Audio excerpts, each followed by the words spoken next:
Hey there, it's Ian Koniak, and today I'm going to talk about how to find your why.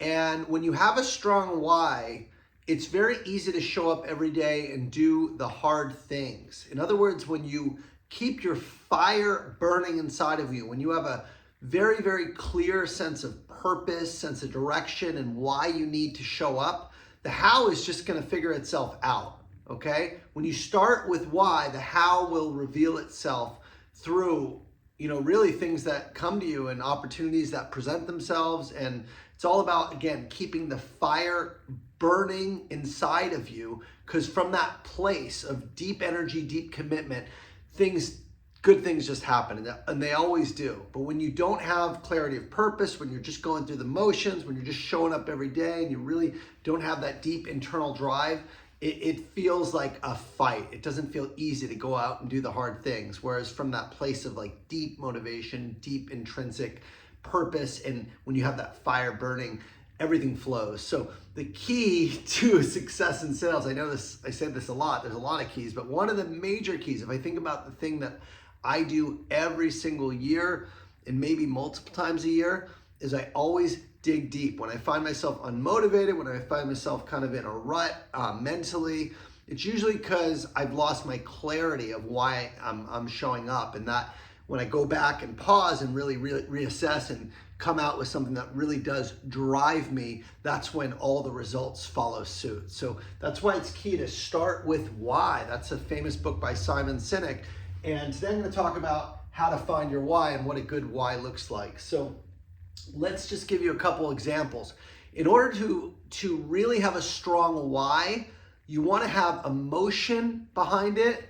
You want to have other people, okay, that are impacted by your why. It can't just be about you. It can't just be about money. It's got to be deeper than that, okay? And there, most importantly, needs to be some serious pain if you don't achieve what you want. In other words, if you don't hit your goal, and some amazing gain if you do. So those are the ingredients. It's emotional. There's a high consequence of failure. There's other people that you're doing it for, and there's a lot of pain and gain that are associated with this. So I'm going to give you a few great examples, but the opportunity for you is to kind of go in on your own and think about this for yourself, because if you're just going through the motions, if you're uninspired, you're not going to get the results you want. You certainly aren't going to enjoy the process. So that's why it's all about having clarity, having a why, and keeping that fire burning inside of you. So my first example is from 2002. It's the year I got into sales over 20 years ago. And the reason I got into sales is because I had been living in South America. I was teaching English in Venezuela. I ended up falling in love. My visa ran out, had to go to the US with no girlfriend, no job, and no money. Actually, I had to move back in with my parents. So I went from like the highest of highs, teaching, traveling, and love, to the lowest of lows. No job, no money, no girlfriend, no idea of what to do. So the pain was that in order for me to continue to be with this woman that I loved, I needed to find a way to bring her to the United States and pay for her college, because they weren't giving out work visas from Venezuela at the time. The only way she can get into the country was to have a student visa. So I got into sales because sales gave me an opportunity where my income was going to be directly proportional to my results. And there were no other jobs where they'd pay you based on performance like sales. So that was it for me. I was hooked, okay? That's what I wanted to do. And so the pain of needing to succeed, in order for me to get her over, I had to save about $20,000 in a year, save, not make, save, so that I can get her flight, so I can get her apartment for us, and so I can put the tuition for college. So it was a pretty big responsibility. And in order for me to do that, right, if I didn't hit that goal, I wouldn't see I'm going to give a big X because I didn't end up marrying this woman. I'm married now.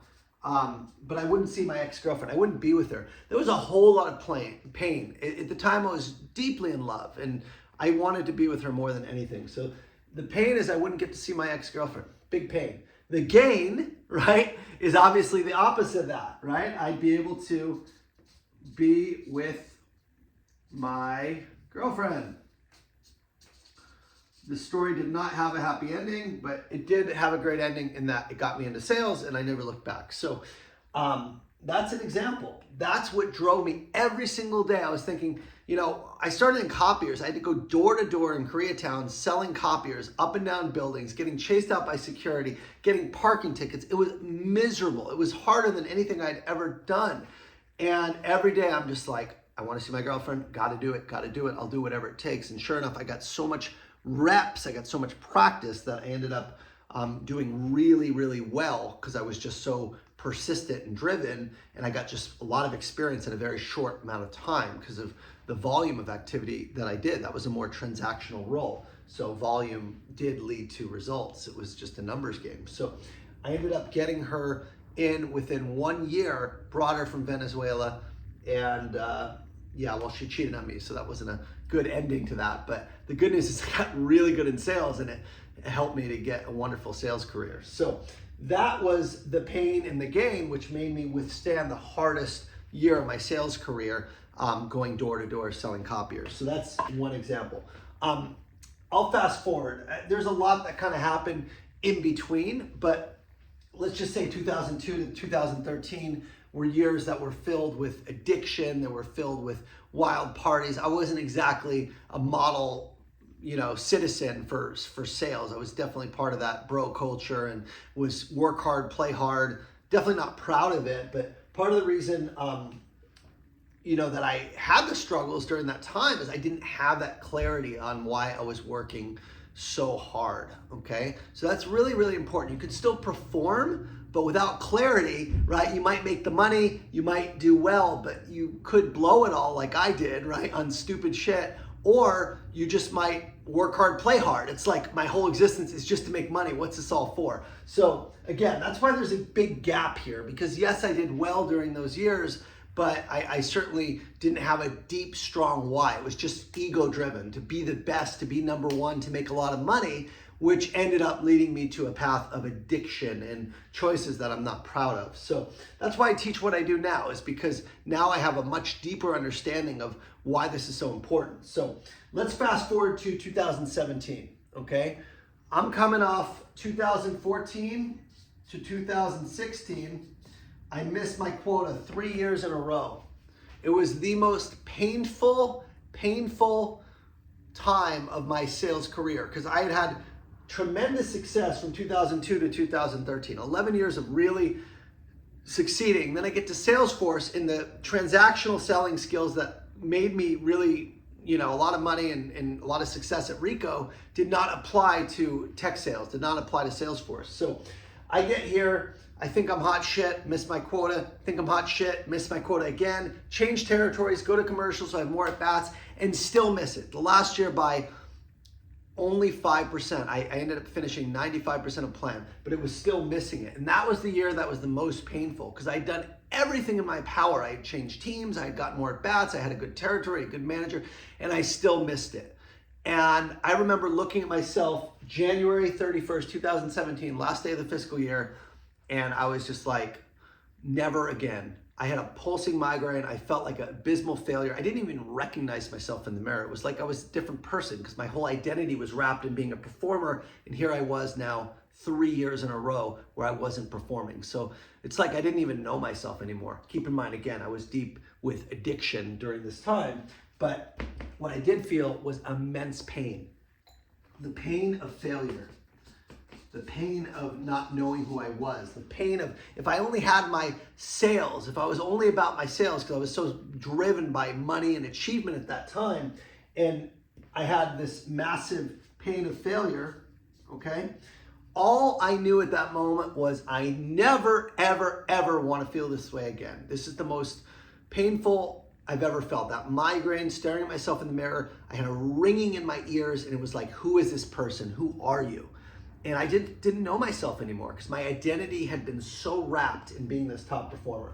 So the pain of failure was the driver I wanted to get away from. I never wanted to feel that way again, right? So that was my why at the time. Now the gain at the time, the same year, 2017, my wife, we were married, we had just had a baby the year before, And we were in this condo that was pretty darn small and had a lot of steps. And I guess it wasn't that small, but it did have a lot of steps. And it was hard for my wife to take the baby up and down, and it wasn't a lot of light. And I had made a promise when we got married in 2013 that I would buy her a new house that would be, really nice, that would have a lot of light, that was beautiful. And unfortunately, because I had missed 3 years in a row of hitting quota, I couldn't go and buy that house. And so this year is the year I started investing myself. I spent $20K on my own development. I joined a mastermind, hired a coach. I was so determined never to be in that position again that I was like, I'll do whatever it takes. I took what I had and I invested it. And during one of those mastermind retreats I went on, we did a visualization. And I kid you not, I visualized my wife in a garden, a beautiful garden, doing gardening, and with our kids running in the backyard. And it was like the most intense experience. I saw it, I felt it, and I said, I'm gonna make that happen. I called her that night and I said, honey, let's look for our dream house. Even though I don't have the money yet, let's look for our dream house because I just visualized it, I just saw it, I'm gonna make it happen. And sure enough, I'll show you guys my backyard. That is what I ended up buying. So you can see kind of the gardening on the side, the beautiful flowers, the bougainvillea.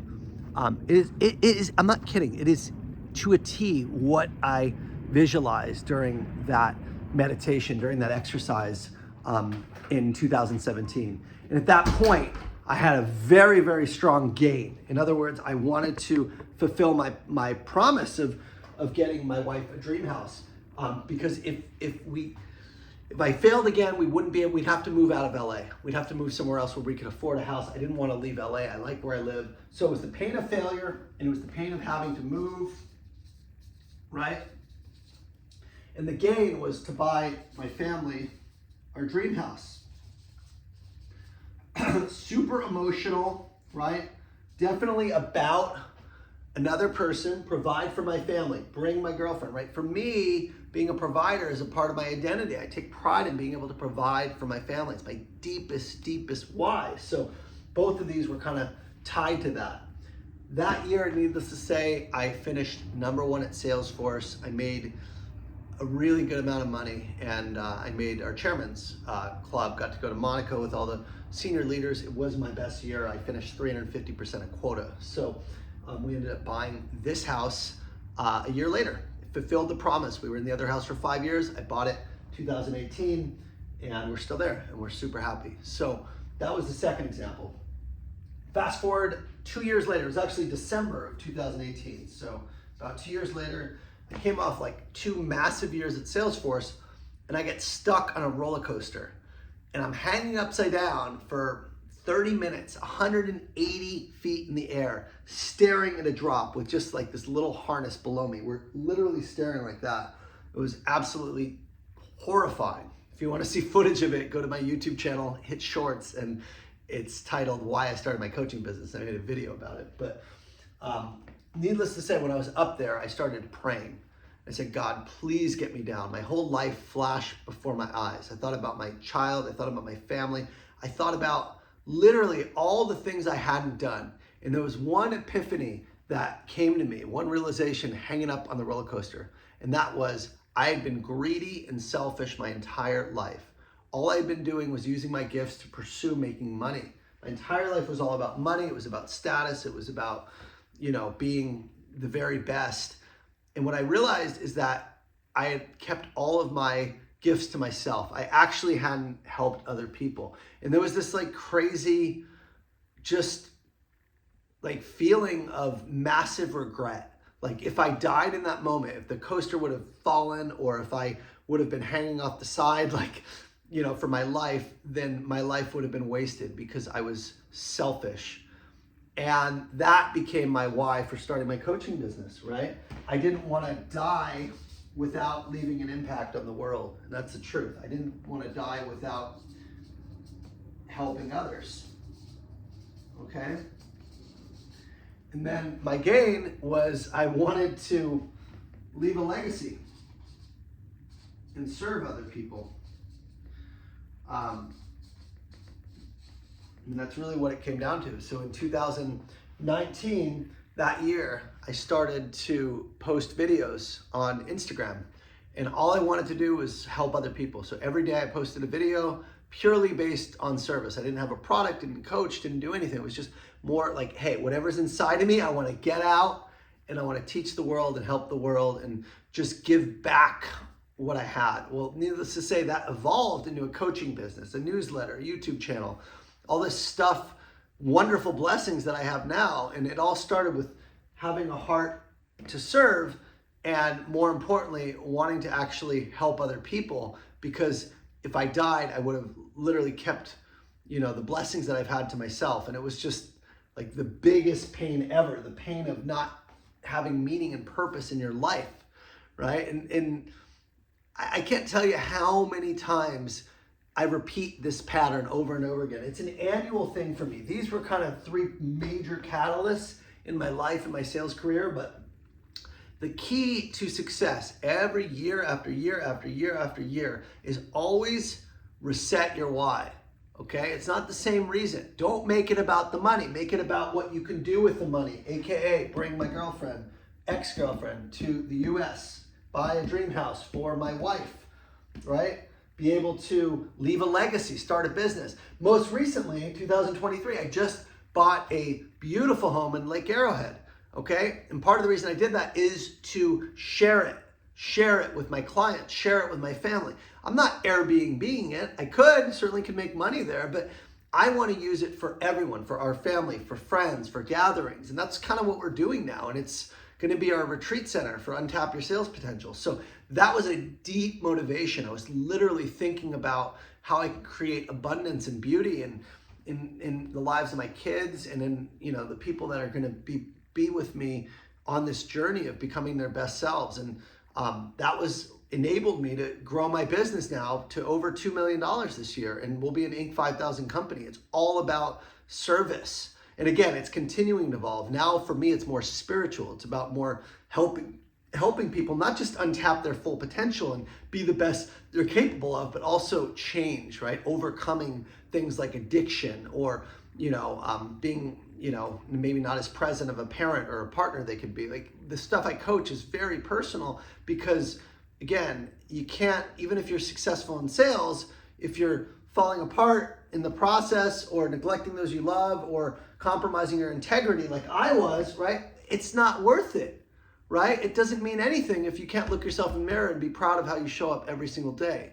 And that was my story. So once I got into recovery in 2020, like now it's just been, I got nothing to hide. It's been such a blessing and a gift. So anyway, I know this video is a little bit long, but I just wanted to kind of give you a framework to use to find your why, right? Emotional, in service of other people, right? Definitely have a time frame attached to it, right? Have a specific goal in terms of what you can do with the money, and have a lot of pain and a lot of gain attached to that specific goal. When you're coming from that place, it's so easy to show up fully every single day, but most people do not take the time to take a step back and assess why they're doing what they're doing, and they're just going through the motions. So I hope this helps you guys. If you do need help finding your why, if you want clarity, if you want to really work on yourself, join my coaching program. We've been fully sold out since its inception a year and a half ago because of the impact we're having, but now we're going on almost 2 years.